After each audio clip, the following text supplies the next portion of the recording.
Hey everyone, David C. Anderson here coming at you from the Knife Center, and it's our favorite time of the week because we've got some big news, or some thin news to talk about.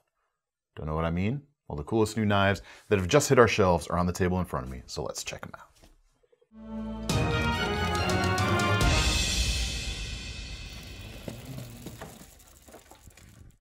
All right, we're starting things off this week with an exclusive of the newly released tactile knife company Archer, a TJ Schwartz designed flipper, which is basically, it's kind of like the new, shall we say, flagship of the tactile lineup.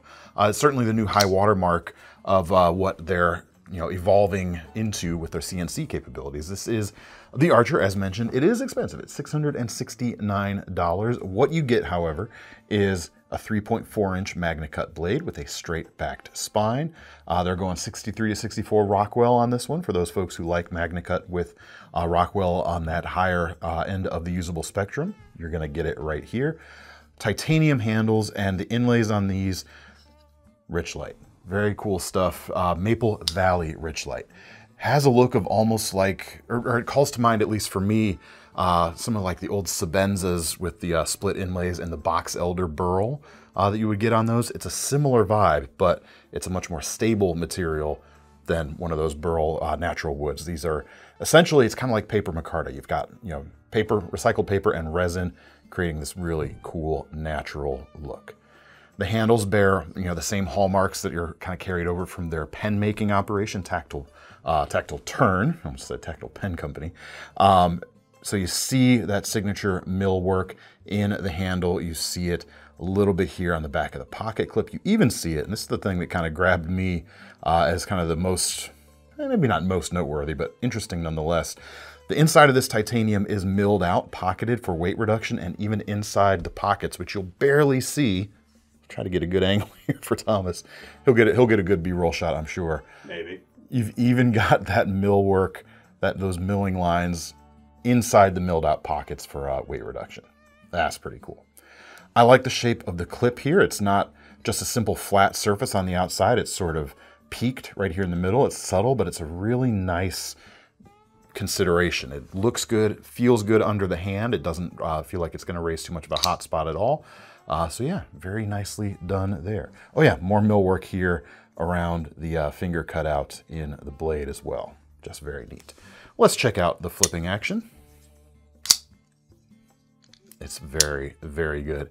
This, I gotta say, between its high degree of precision that it's made with its design language, with its flipping feel, is kind of a contemporary to something like the Shiro Gorovs out there. So if you kind of want a Shiro, but you want American made, this is a good option for you.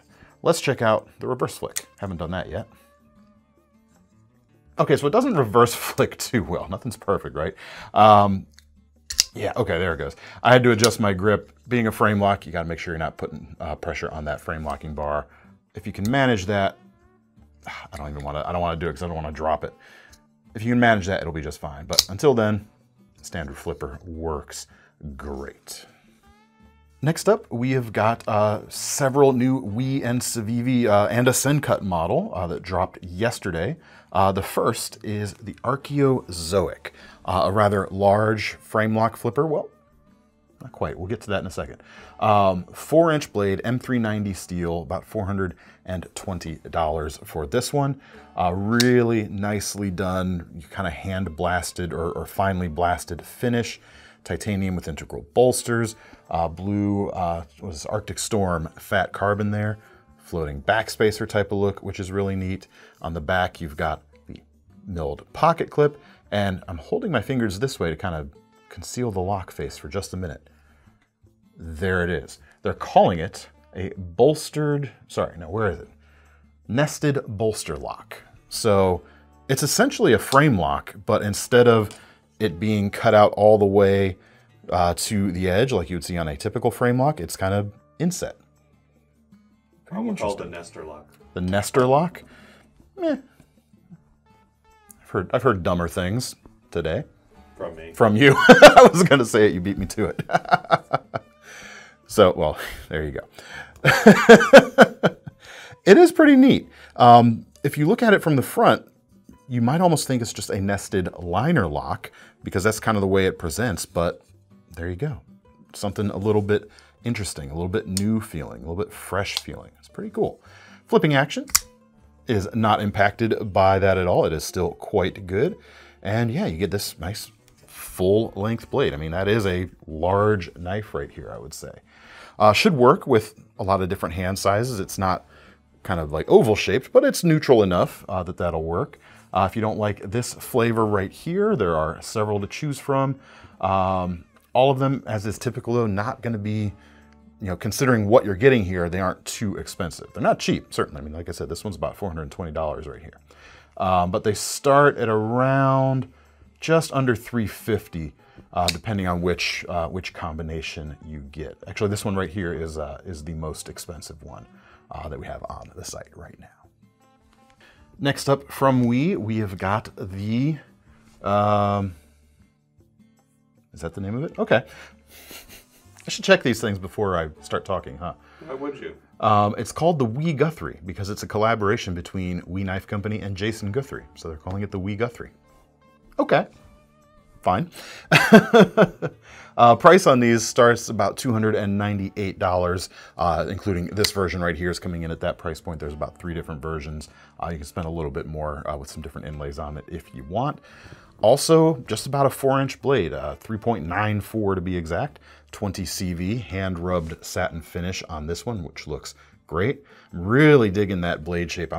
You folks know I'm a drop point fella, and drop points can be done rather plainly and simply, or they can have some more elegance to them. And it's a fine line, but you know it when you see it, at least I do. Well, I think I do anyway. I like the elegance of this particular drop point shape. It is graceful indeed, and I love the finishing work on it too. Carbon fiber handles, bronzed titanium self bolster here, and pocket clip, milled pocket clip. And yeah, pretty cool. Gonna carry pretty slimly or pretty non-invasively in the pocket because you're not taking up a whole ton of width as long as you have enough height to carry this. And this is probably what, about 5 inches closed, 5 1/4, 5.23 will be exact, why not? So if you've got that amount of depth in your pocket, maybe closer to less than 5 when you factor in where the pocket clip sits. Anyway, it's gonna carry nice. Flips open quite nicely, or flicks open with the thumb studs quite nicely. Let's check out the front flipping action. Yeah, not too bad. Works well enough for me. I did just pinch myself on the thumb stud there a little bit, but that's okay. Ergonomically, feels pretty decent. I wish this was kind of moved back a little bit, this peak. Just for my natural grip, it's off by like, about a 1/4 inch maybe. For me, your mileage may vary. Hand sizes, of course, are going to differ. Chokes up on it, not too badly though. Man, I like the geometry of that blade as well. That's gonna cut really nicely. If your budget doesn't stretch that high, we've got, one could argue, slightly similar vibes here with a new version of the Civivi Elementum 2 with the button lock. Coming in about $98. You've got a 3-inch Damascus drop point blade here.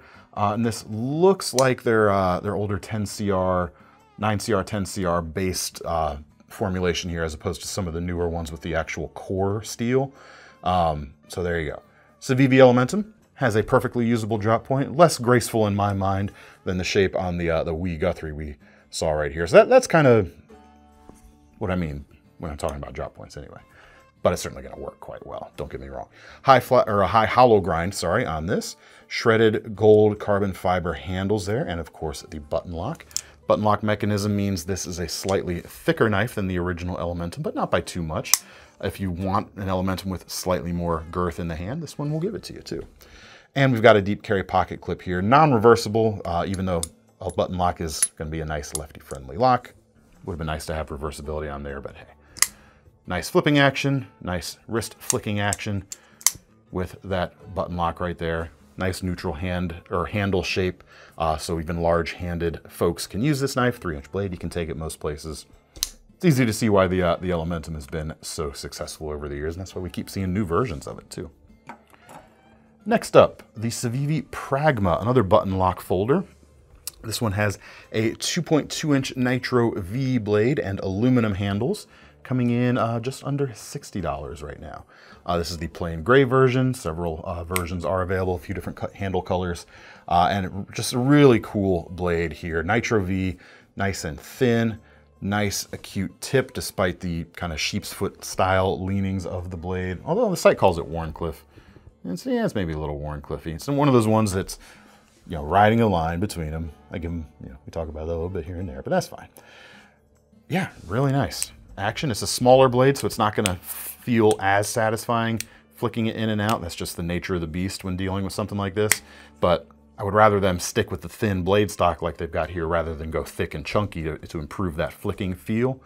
This is just going to be a nicer utility knife day to day. Going to be a great box opener, box cutter, that's for sure. And when you're done doing all that, you've got a carabiner on the back that looks to me like it should work as a bottle opener as well. Nice cap lifter feature there.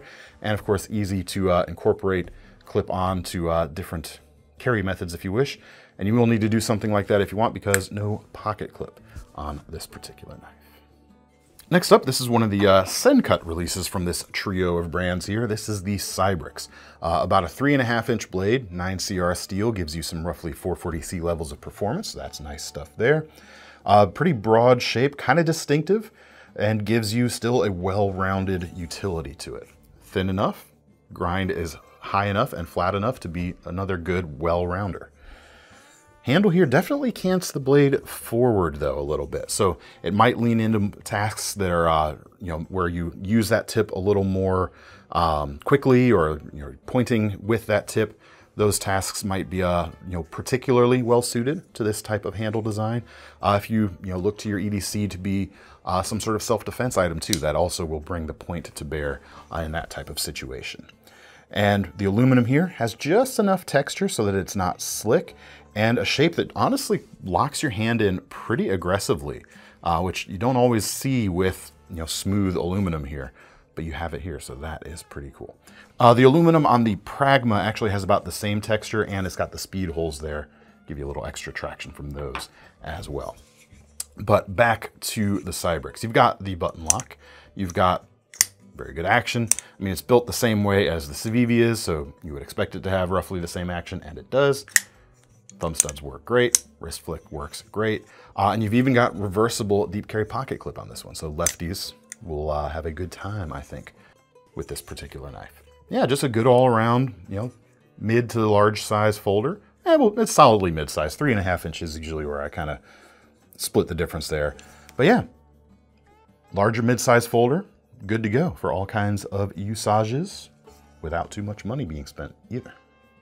Now this next knife is decidedly more specialized, and it's a Civivi again. This is the Ostap Hell designed HID. Comes in about 85 bucks, and if you can't guess what this knife is all about, have I really been doing my job here? Don't answer that, Thomas. I have a few answers. This is essentially a folding Santoku, a folding chef knife for your pocket. Blade itself, just over 4 inches long, about 4 1/8. Sandvix 14C28N steel, great choice for this sort of thing because it's stainless, nice and tough too. If you're doing a lot of work on a cutting board, you know, working around animal bones, chicken, whatever, that sort of thing, the toughness is going to be appreciated there, and nice fine edge geometry can be achieved with this steel as well. It's a great shape. It's thin enough. The grind is essentially a full flat. It's going to have really nice manners on the cutting board. It rocks pretty decently. Not really too clunky at all when it hits down there. So that's going to be very comfortable if you're using it a lot. You can do those rocking chops, cutting up herbs, garlic, that sort of thing. Longer, you know, pull cuts, draw cuts, going to work great as well. Push cuts, Thomas, your new cheese knife, perhaps? It's reverse Anta. It even says it on the website. Darn it. This would be a good cheese knife, though, actually. The geometry is good enough for it, I would say.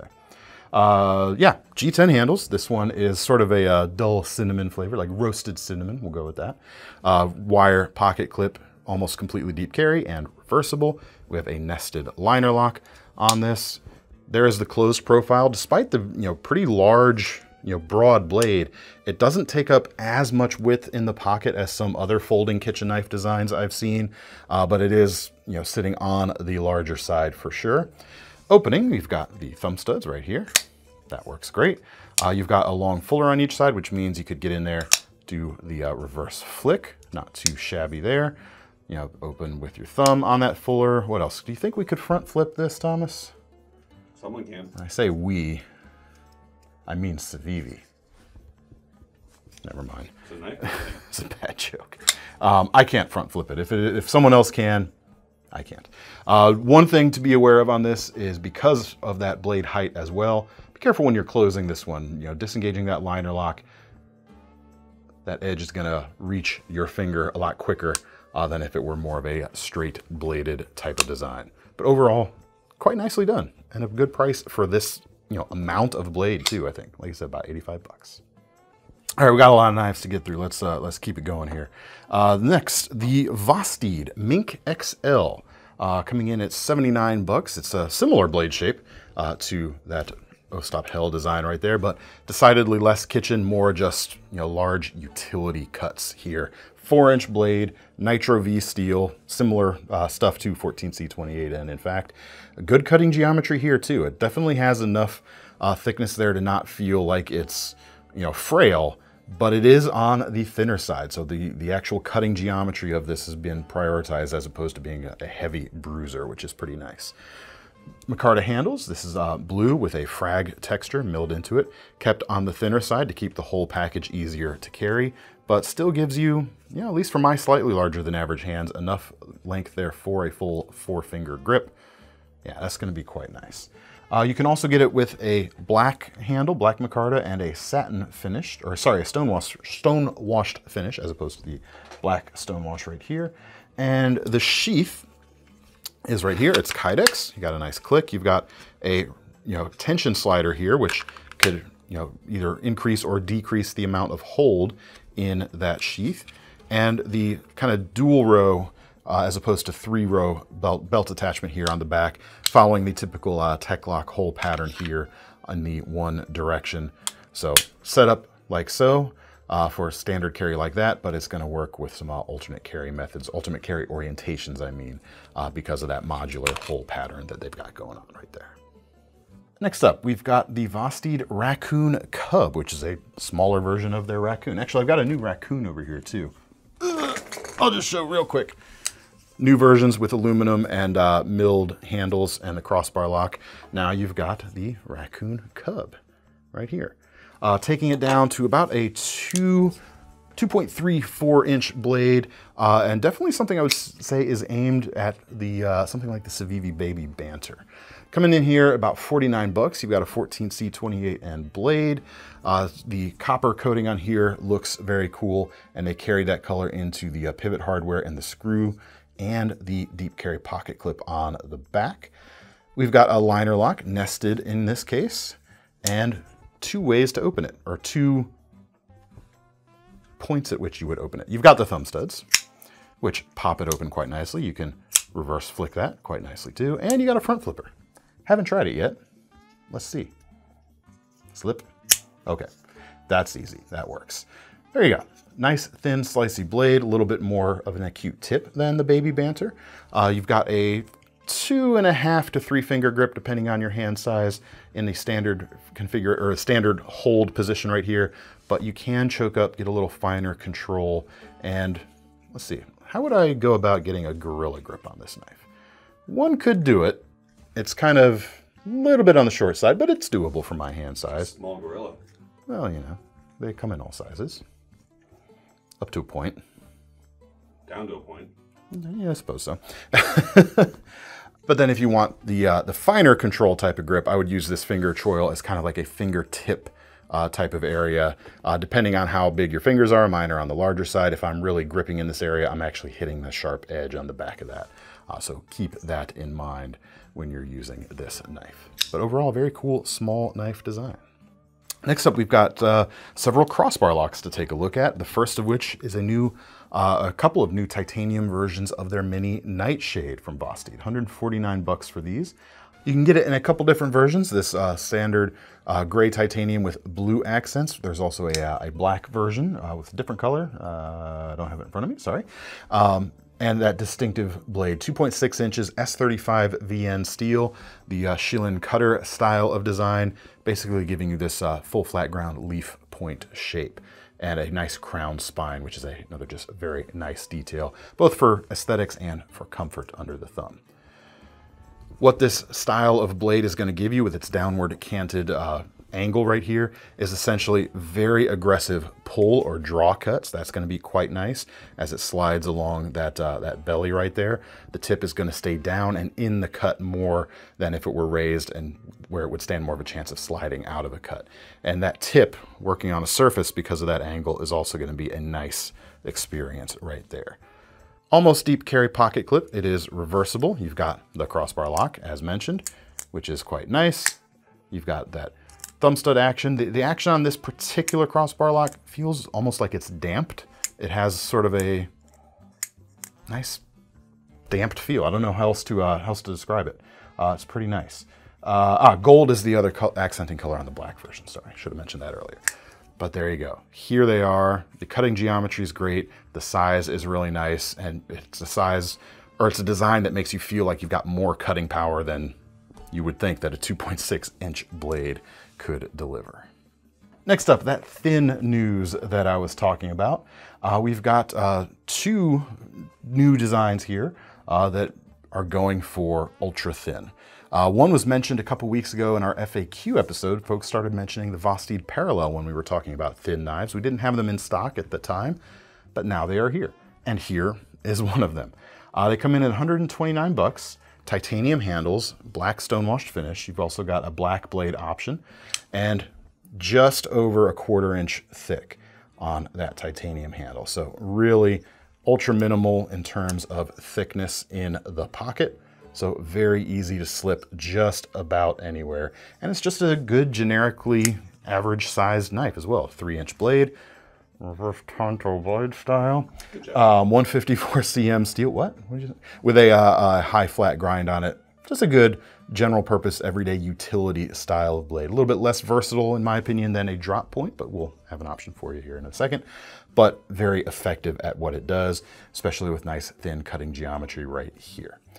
Wire pocket clip keeps things nice and classy. You've got a piece of aluminum here, anodized orange for the backspacer, and you can see a little bit of that peeking out in the lanyard cutout there, which is pretty nice. The crossbar lock is also pretty nice. Has a similar kind of damped, buttoned down type of feel to it. This is not a knife that you might want to like spend hours whittling with because it is so thin, but hey, that's not what this is for. But yeah, very nice. $129 for those. The next, probably see it here on the table already, the Benchmade Mini Narrows, the full size of which made waves for being so thin originally. The Parallel actually, it meets that, that ultimate thinness that the Mini Narrows is bringing to the table, but the Mini Narrows does come across as a little bit thinner because it's been so pocketed out. As a result, the weight of these Mini Narrows are coming in at 1.98 ounces as opposed to the Vosteed's 2.29. So 0.3 of an ounce difference between these two. Bigger price delta between the two, however. If you want a more premium steel than 154 cm, this Mini Narrows is going to give it to you, but you are going to have to pay for it. These are coming in just over $500 right now. 504, in fact, for the standard version here, standard gray version, 522 for the black version. Let's hold the gray version. It probably shows up a little better against my shirt right here.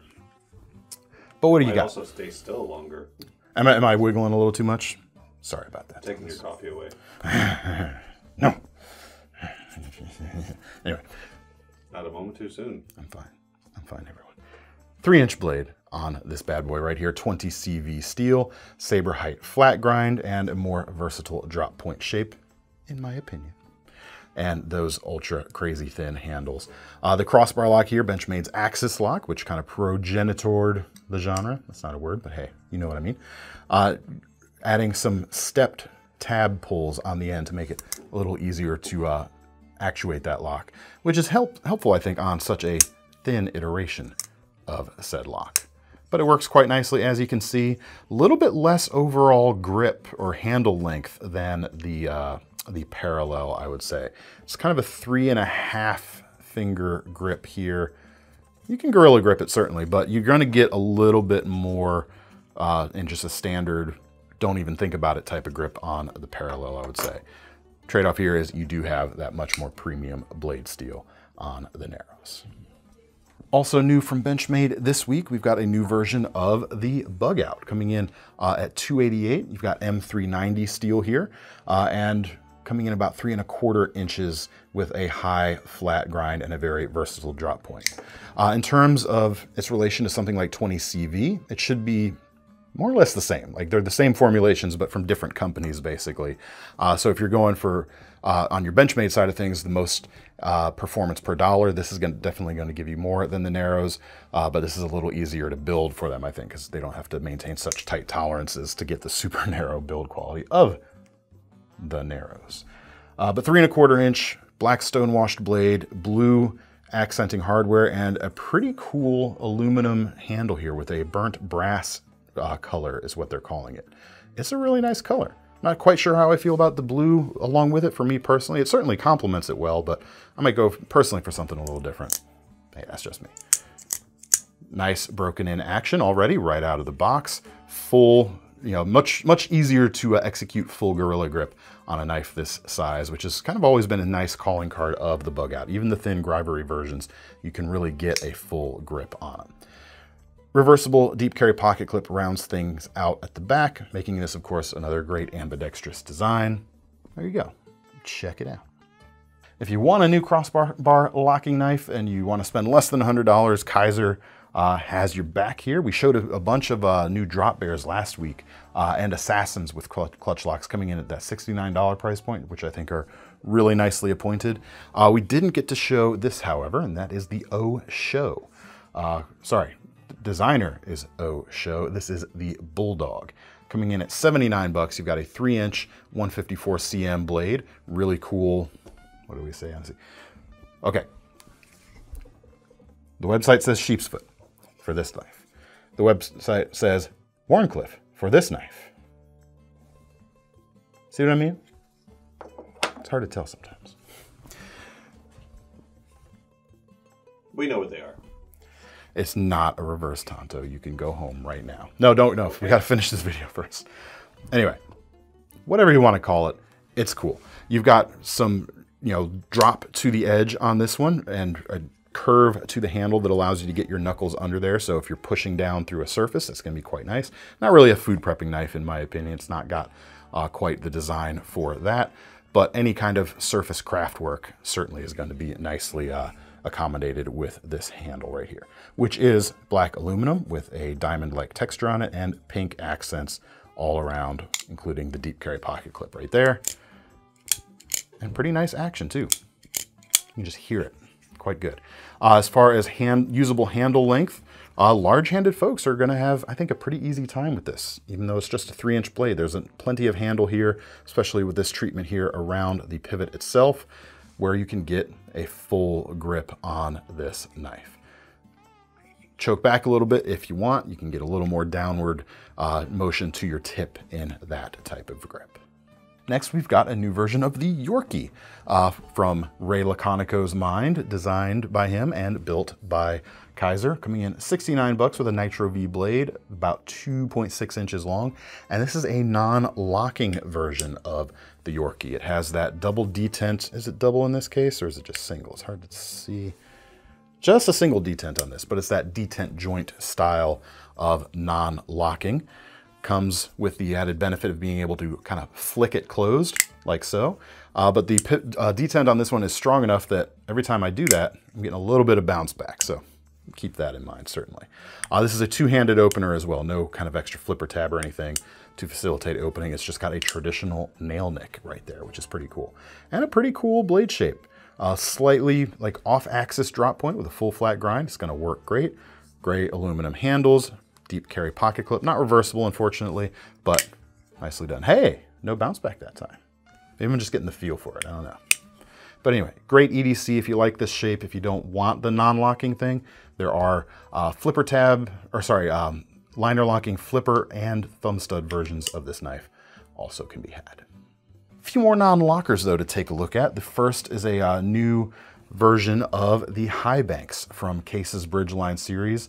They're calling this the Revo Indy High Banks. Comes in about 190 bucks. Made in the USA, 20 CV blade steel, just under 3 inches long. Wharncliffe blade, modified Wharncliffe blade with a DLC finish and a full flat grind.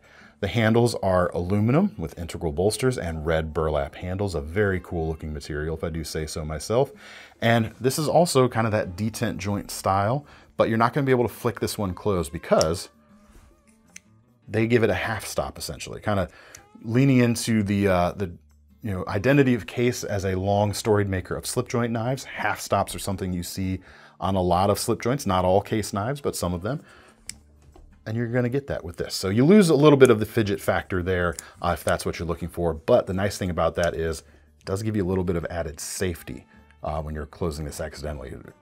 If it's not too much force, it might get stopped there instead of proceeding further than you want it to, if you know what I mean. This is also a two-handed opener with the blade cut out right there. You're not really one-hand opening this any way that I can see. Let's try actually. Well, you can. It's a bit of a deliberate thing, but you can in a pinch. Get it? Pinch right there. See what I mean? Yeah, anyway. Other detail I like, just because I haven't mentioned it yet, I like the little bevel on the end of the bolster here, giving you a nice pinch grip type of point.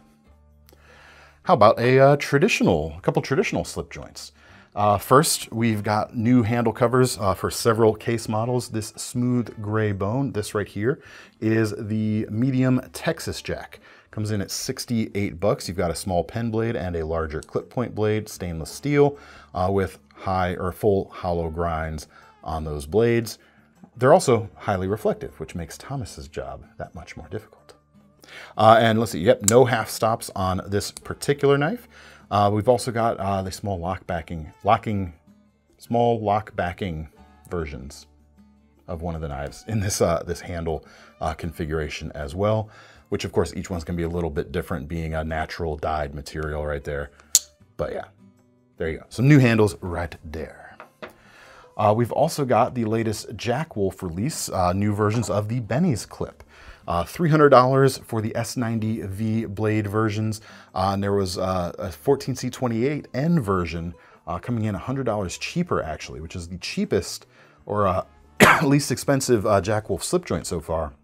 Those did sell out before we could film this video, unfortunately, however.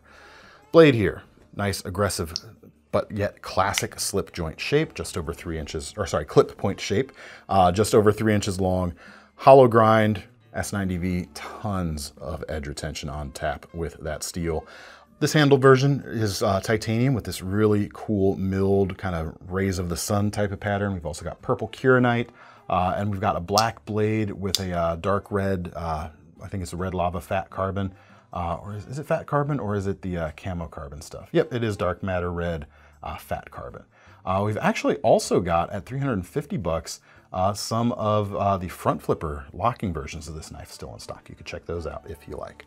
But if you like the classic slip joint, you're gonna get fantastic walk and talk with a Jack Wolf. That has been consistent from day one on all of their slip joints, and that is still the case right here. Got a full grip with this handle as well, allowing you to put that super steel to work. And let's talk about packaging, because we always gotta talk about packaging with Jack Wolf because it is noteworthy stuff. Custom artwork for every release. Here is the aluminum tube for this one. Comes with the POG, comes with a leather pocket slip, looks like a sticker in there, as well as a microfiber cloth to keep things nice and shiny. Next up, we've got a fixed blade, new versions, the White River M1 Skinner.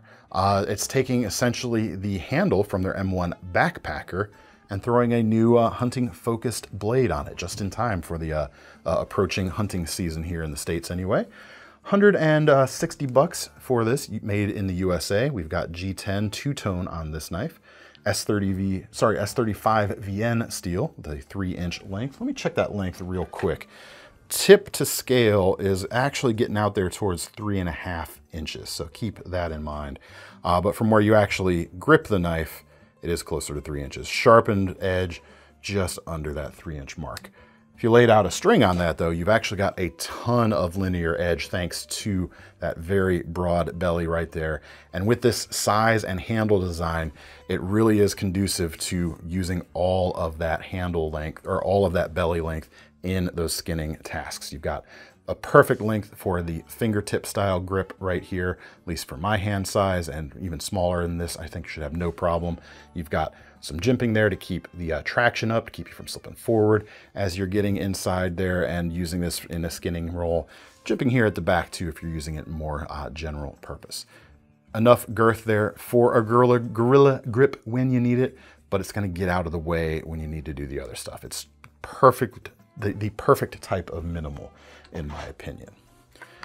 You've got a Kydex sheath right here to keep things nice and safe, nice and tight when you're going out in the woods, and a belt clip here, which can be oriented around in a few different positions. If you don't like straight up and down, you can go horizontal. You can even cant it at some fixed angles quite nicely. Let me check. Let's see if your standard tech lock will work. Yep, that's gonna work no problem.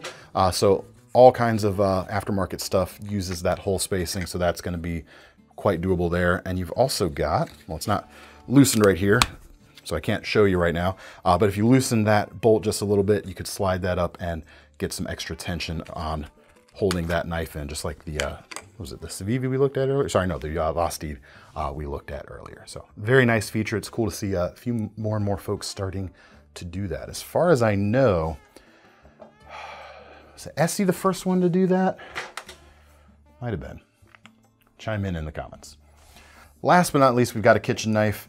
This is from Kikuichi. This is the Warakomi Elite series. This is the top of the range for this series. 360 bucks for a 9.5-inch Gyotu.